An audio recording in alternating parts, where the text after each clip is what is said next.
this is a quick update. Well, it's not a quick update. This is going to be kind of a lengthy video. I might even have to make it in 2 parts. I don't know what I'm going to do yet. I just got home from work, so I'm in my car, and the video is going to be kind of funky because I don't want to cover up the speaker, and I don't know where to hold this because my arms are tired. So I think that'll work. It is about 7 o'clock on August. Today's the 17th, August 17th. That's right. So I just got off of work. I have an hour drive home. I've been trying to make this video for what feels like forever. And this is gonna work. Okay. I just keep messing up on it. I'm rambling and my brain is just foggy because I'm tired and I'm stressed. And I just feel like I need to make this video. So that's why I'm doing it. I've been making my videos for a while, off and on, and I've been getting more, I've been making them more since I decided to have the surgery because I want to help people and I want you guys to see what it's really like when you're dealing with issues that, when you're dealing with life, because it's not easy. This is not the easy way out. Having this surgery is harder than losing it, because when you lose it without the surgery, you're having to work out really hard. All these stupid Facebook posts, people keep sending me messages for stupid crap, sorry. It's hard to work out and lose weight, and it's hard to eat right, but when you have your stomach cut into a quarter of what it used to be, or probably even less, whenever you can't have more than 2 to 4 ounces per serving of anything, you're forced to lose weight, yes, but you hit plateaus. And if you don't change things and you don't consistently change, it's never going to happen. You're never going to lose that weight. I started out at 320 pounds last May. Like I said, I was at a really good job, left the job to take care of my daughter. It turned into leaving the job to take care of my daughter and my mother. My mother had ovarian cancer and she was having to go to chemo. It just so happened that her car broke down around the same time that I left my job. So I started taking her to chemo. I am a Christian and I believe that God does things for a reason. My mom and I had a strained relationship, especially since she and my dad split up and got a divorce. And they've been with different people for several years now. But my mom was the one who chose to end it. She really hurt my dad, and I had issues with that because of some of the decisions that she made. And so our relationship was really strained over the years, and it was really hard not having her, because we were always close when I was growing up. She was a great mom, and she did everything for us. She put everything on hold for us to make sure that we had what we needed, and she gave up so much, and I could never be half the mom that she was. But she was human, and people make mistakes, and I think I asked him so many times to help us fix our relationship because I just wanted my mom back, and I think that's what he did. And he gave me 8 months of closure, of saying goodbye. I mean, I'm gonna cry, it's my mom. But I lost so much more than my mom over the last few months. I have a great job. I had surgery, and then like a month or 2 later, I got my job with this great company, and I can't say the name because I signed an agreement to not talk about them on social media. But it's a great job. It's not the $30 an hour I used to make at the chemical plant. We're not rolling in dough, but we can pay our bills, and I have a little extra money every now and then when I need it. I'm in school and I'm getting my degree. It's really hard, but I'm super blessed to have the things that I have. But life isn't about having things. So about my mom, she had cancer. The week I had my surgery, my mom decided she didn't want chemo anymore. So she decided she was just going to see what happened when she stopped. After 5 weeks of not having chemo, she had a bowel blockage. And her body started to have issues, and she went on hospice in the end of April, I believe, the end of May, somewhere around there. It was the middle of May. While she was in hospice, I got a phone call. It was her in-home hospice. I would go see her every day with my sister, and we would spend time with her, and if I couldn't go, my sister would go, and if my sister couldn't go, I would go, and I don't even think I missed a night. I would always at least go by and give her a kiss. But I got a phone call one Saturday from my ex-husband's phone number, and it was his girlfriend, and she said he'd had an accident, that he was in the yard mowing the grass, and he hit a red wasp's nest, and they live up near College Station. They live 30 minutes away from the nearest hospital. He was without oxygen for 29 minutes, and he was brain dead. Or they thought he had brain damage, but they didn't think he was going to be able to make it because he couldn't breathe on his own. And I've known that man for, gosh, since 2003. No, 2002. That's when we met. We moved in together in 2003. No. We met, yeah, it was 2002. That's when we met. We got together in 2002. He would not have ever wanted to live as a vegetable. He wouldn't. He would have kicked and screamed and hollered and done whatever he could internally and hated us forever. And I couldn't have done that to him. We were still legally married. We hadn't been through a divorce, and I was kind of afraid to go through that because I didn't want to put my daughter through any additional stress because of her emotional state that she's been in. I didn't want to make her feel like she had to choose between parents, and I didn't want to do any of that to her. And I partly was afraid that he would try to take her from me. I knew that he couldn't, but the fact that he would try, it would have really hurt me. And I think that I avoided it for a long time because of that. So we were still legally married, and I knew I had to go to the hospital. I didn't tell the hospital that I was his wife. I told them I was his ex-wife. His girlfriend was there, and they have 2 small kids, and I didn't want to make any drama. So I took off with my daughter, and we went up to College Station, and we said our goodbyes. And he passed away. We went on a Saturday, and he passed away on a Monday. It sucked really bad. I loved him, and if I hadn't met my boyfriend and hadn't been blessed enough to find out what he's capable, or what a good man is capable of treating a woman like, I probably would have gone back to him. And even though I love him, I deserve better, and I know that now. But the old Jamie didn't know that. The Jamie that you saw in the first video didn't know that. She would have done anything for him, and she did. She gave up so much for him, and I'm not that woman anymore. But it still hurts that he passed away. He was the father of my children. I have a son who I raised with him. He's not physically my child, but he's my child in my heart. He was 4. He was 4 years old whenever I met his dad, and his mom is a meth addict, and his dad had issues with drugs and anger issues. He was my baby, and he's what made me want my daughter. And so when my ex-husband died, it was really hard, because here I am with all this anger towards him that I'm still dealing with. Part of me is happy because I don't have to get a divorce, and I don't have to deal with him hurting my daughter anymore. He never physically hurt her. He was a great dad as far as he didn't beat his kids. He gave her hugs and kisses, but emotionally he was distant. And at Christmas time he told her he was going to kill himself. At Christmas time he told her she could go fuck herself, and walked out, and she didn't see him again after that until he was in a hospital bed. So I was angry at him. Part of me was happy.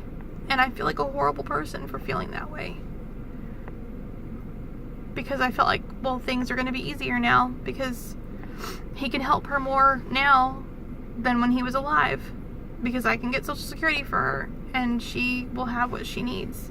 I don't have to worry about her getting school clothes from Goodwill. I don't have to worry about her not getting school clothes and having to rely on a family member to pay for things because I have to pay other things that no one else helps me with. So he was never able to help me financially. And that is something that is positive that's come out of this. But at the same time, he was my friend. Even though he was not the best parent, I could call him and talk to him about things that were going on with our daughter and our son that I couldn't relate with anybody else about. And we had history. We had jokes and we had funny things that happened that no one else will understand, not even my boyfriend now. I love Scott with everything that I am, and I'm so grateful to have him, and I would never, ever trade him for anything. But part of me passed away with him and my mom. And I feel guilty for some of the feelings that I have. And I know this is 11 minutes into the video, and this is just a part of what I've been dealing with, but that's where I'm at with that. So then I, took my daughter to see her therapist and her psychiatrist. She sees a therapist, a psychiatrist, and a counselor. And we saw her getting worse emotionally. She was starting to backtrack, and I just got this job, and I didn't want anything to happen to jeopardize that. So we thought we were getting ahead of the game. I told him I wanted to try to change her medicine. And don't judge me for drinking through a straw. There's nothing wrong with it. I asked my doctor. Anyway, so I told him I wanted to change her medicine, and he basically said, tough luck, that's not going to happen because there's no reason for it. Well, just a couple of weeks later, my daughter took her light bulb from her ceiling fan in her room and tried to kill herself with it because she had hurt my feelings and she decided she wanted to hurt herself. So she went back into the hospital, and a new doctor, well, the same doctor that treated her before she saw the psychiatrist, changed her to Wellbutrin, and she's back to being herself again. She's a normal kid, but I still have to worry about it. I have a full-time job that I have to work at, and she can't be alone now. So my ex-husband died. My mom died. I'm dealing with school and work, and being a mom, and I've got a boyfriend. I have to keep happy, and he's wonderful. He doesn't require anything, but I still feel like I owe him because he's a good person, and he does so much for us. And then I can't leave my daughter alone, and I have to work, and he has to work, and there's no one to watch her because my mom is gone, and my grandma can't help her. So my only option is for her to move in with family that can help her. My dad lives 800 miles away, and I couldn't bear the thought of not seeing her because I work so much I would never get to see her. So I let her move in with my sister. I love my sister. She's a wonderful person, and we've really had a good relationship since my mom passed away. But my daughter is the one thing that keeps me motivated to not kill myself, to not give up, and to not give in to my depression. And she's not here. She's 30 minutes away. I can go see her whenever I want, but I work 12-hour shifts, and I can't just drop everything to go see her like I want to. So not having her home with me when I come home at night, I have Scott, and he's wonderful, but he's not my daughter, and there's just no joy in the house. It's just home, but it's not my home. It's a place for me to go to sleep before I go to my next shift. And I miss her so bad. Today was her first day of school at the new school in the 7th grade. And she's growing up so incredibly fast. And I missed it. I didn't even get to see her this morning. I didn't get a picture because my sister has her own responsibilities. And she got busy and was worried about my daughter getting all of her things that she needed. And so I didn't get a picture of her first day of school. This is the first time I've not been with her. You know, I might not have taken her every year on her first day because she didn't want me to or because I had work. But I've never missed seeing her on a first day of school. I've never missed that first day picture or giving her a hug and saying, have a great first day. So all I got was a phone conversation last night. And it was really hard today. So that's another thing. And then I've got work issues where I've got a new manager and he's difficult. And I just really want to do well at work. I don't want to be in the position that we've been in before. I don't want to be in the position I've been in my whole life where I'm without and my daughter's without. My son just got married and I'm super happy for him and his family. And I just feel like everything's going wrong. And my best friend, who normally, she used to live 4 minutes down the road. She was my therapist. I could get in my car when something was wrong and drive down to her house and pick her up and we could go get coffee or we could go to Michael's and go walk around and go spend money we don't have and talk about our problems until it was better. She decided she wasn't happy in her relationship. There was nothing wrong with the relationship. Perfectly good relationship. Perfectly good guy who treated her really well. She went to visit her mom for a month and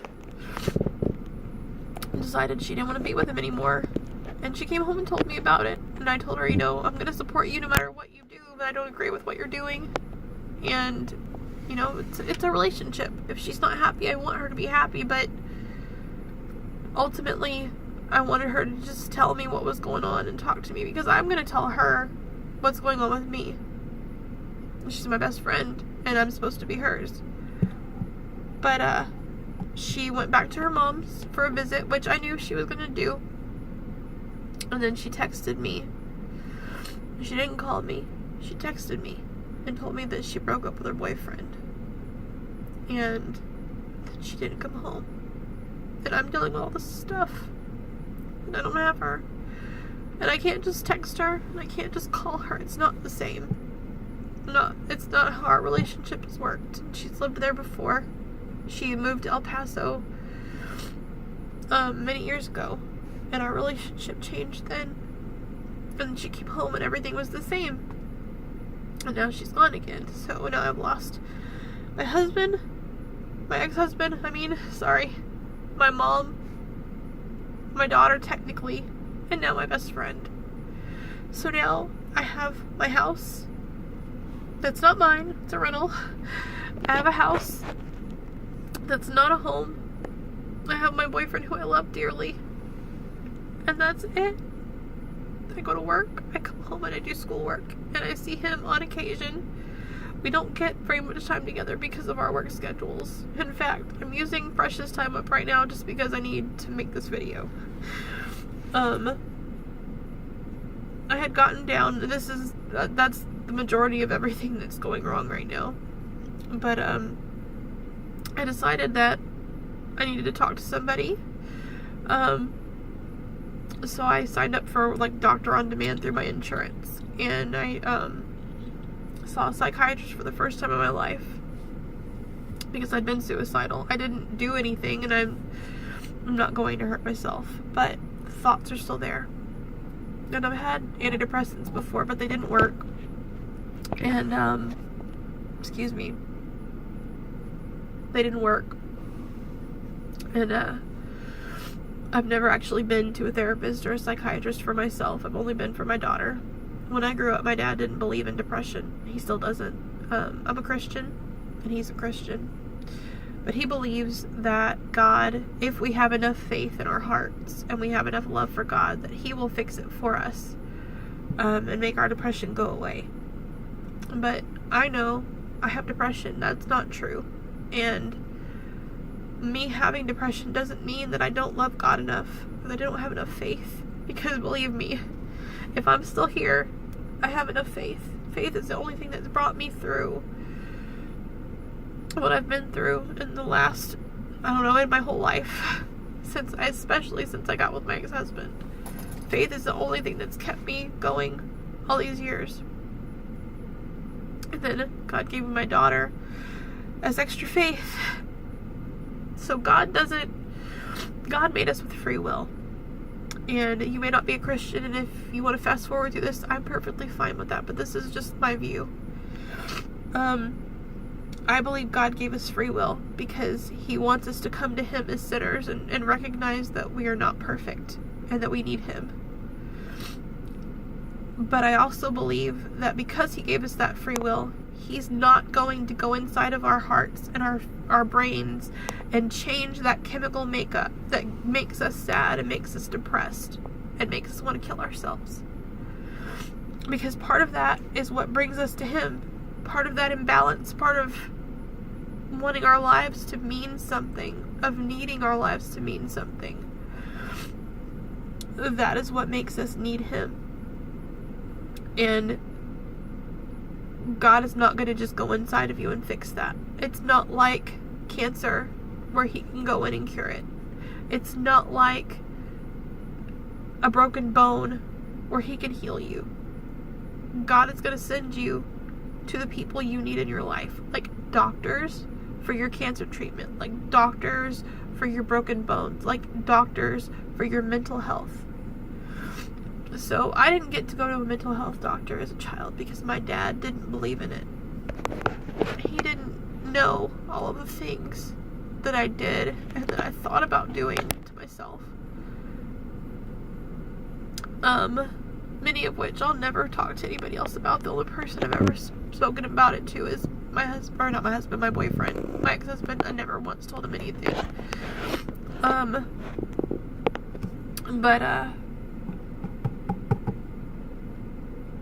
Yeah. So I never got treated for it. So I saw my first psychiatrist. He put me on Cymbalta, and that led all up to this video, to me wanting to make it. I noticed I'd gotten down to 205 pounds. When my mom passed away, I was 225. And that was, I think, May 20. I feel bad for not knowing the date, but everything's been so crazy. It was probably the 27th, I want to say. Actually, it was probably like the 29th. It was a Monday, and I was 225, the day of her memorial service that we did for her. And I lost like, I think 3 or 4 pounds after her service. The day of, I think that was, a lot of it was stress. And I got down over the last couple of months. It's August now, so I got down, I guess I was hearing something. I got down to 205 pounds. And then I started this medicine, and I am gaining weight again. And I don't know if it's the medicine or if it's the food that I'm eating, and I know I'm eating too much on occasion. I've caught myself today, especially, snacking on extra stuff. The medicine that I'm having to take for my kidney stone that I have a stent right now in my bladder because I had a kidney stone that I had to have surgery to remove, to break up. And the medicine I have to take makes me nauseous if I don't eat. So I have somebody watching me right now because he's nosy. The guy in the green shirt behind the camera. Anyway, or behind the tree. He's gonna come out here and start bothering me now, so I'm gonna pause this. Hold on. Okay, sorry about that. Anyway, I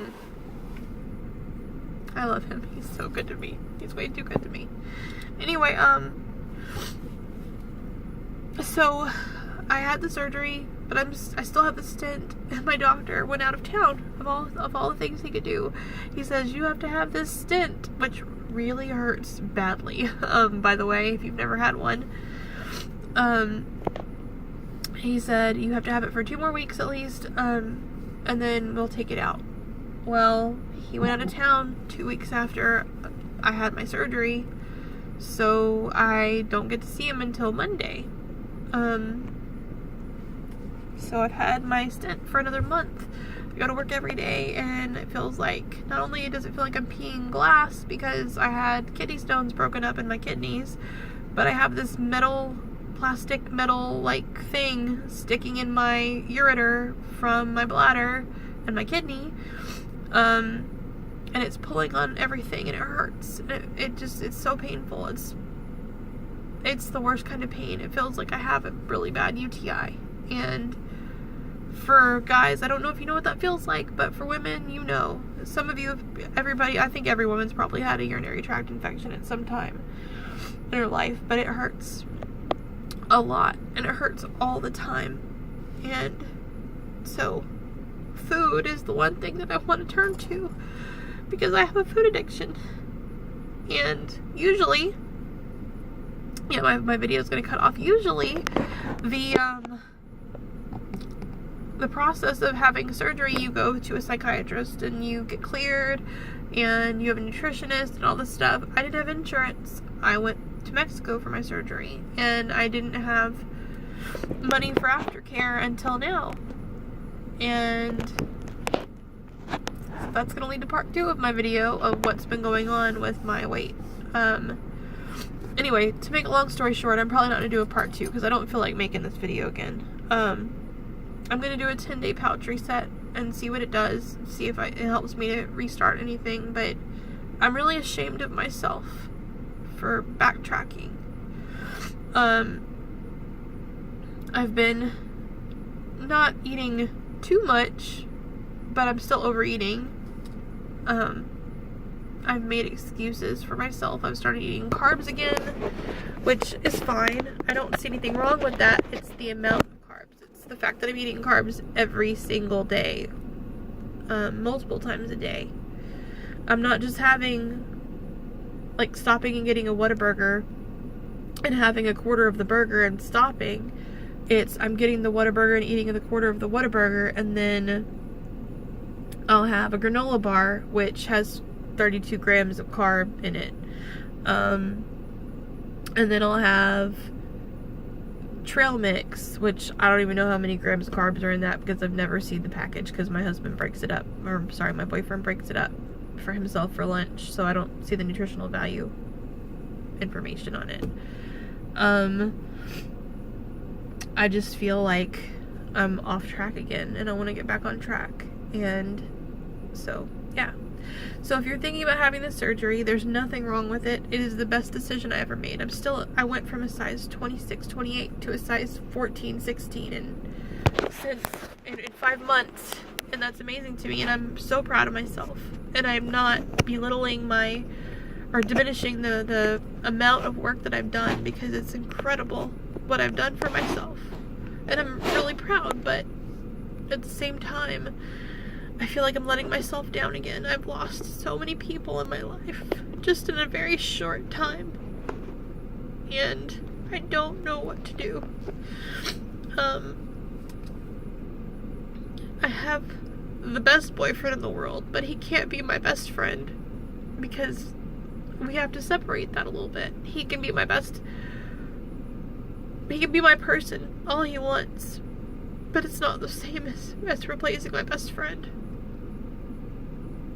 And he can't be my mom, and he can't be my daughter, and he can't be my ex-husband. Well, I guess he could be, but I don't want him to be. So there's not a way to replace them. There's not a way to replace any of those people in my life. And I'm just having a really hard time with that. So that's where I'm at. And you will probably have to deal with some difficult things like I am after you have your surgery. But I'm not giving up. I have to find balance again, and I have to figure out where I'm supposed to go from here. I'm still going to check in with you guys. I'm not going to stop because I'm not at my goal yet. And even after I reach my goal, I'm going to keep making these videos because I know somebody out there is going to see this. And they're going to decide to do something to change their life for the better. Because I'm not giving up. And if I can at least help somebody, then everything I'm going through is completely worth it. So, if you have any questions or you need to talk and you don't have anybody, please don't hesitate to reach out to me. If you have people and you don't want to talk to them because you don't feel like you can, or if you're not sure that they're going to accept the fact that you want to have surgery, let me know. I'm always here for you guys. And I'm more than happy to help in any way that I can. That's the whole reason I make these videos, is to help people. Because I didn't have, even though people make these videos all the time about, oh, well, I've lost this much weight, and I've lost that, and this, not having this food sucks, and it's so hard because I can't have chocolate. It goes so much deeper than not getting to eat what you want when you have this surgery. You have to deal with a lot of different emotions because you can't rely on your addiction to food anymore. Because then there's no point in having the surgery. So, yeah, if you are going through some stuff and you need to talk, reach out, and I'll be your therapist for free, because I'm not legally able to practice as a therapist. So, but no, for real, but in all honesty, if you need anything, reach out to me, and I'm more than happy to be here for you and give you any tips and information and stuff to help you. So, my video is almost out of time, so I'm going to upload this and go clean my face up and explain to my boyfriend why I'm bawling in my car like a baby, because he's staring at me and he's been looking at me for the last 5 minutes. So, you guys have a good day and good night, and I'll see you later. Bye.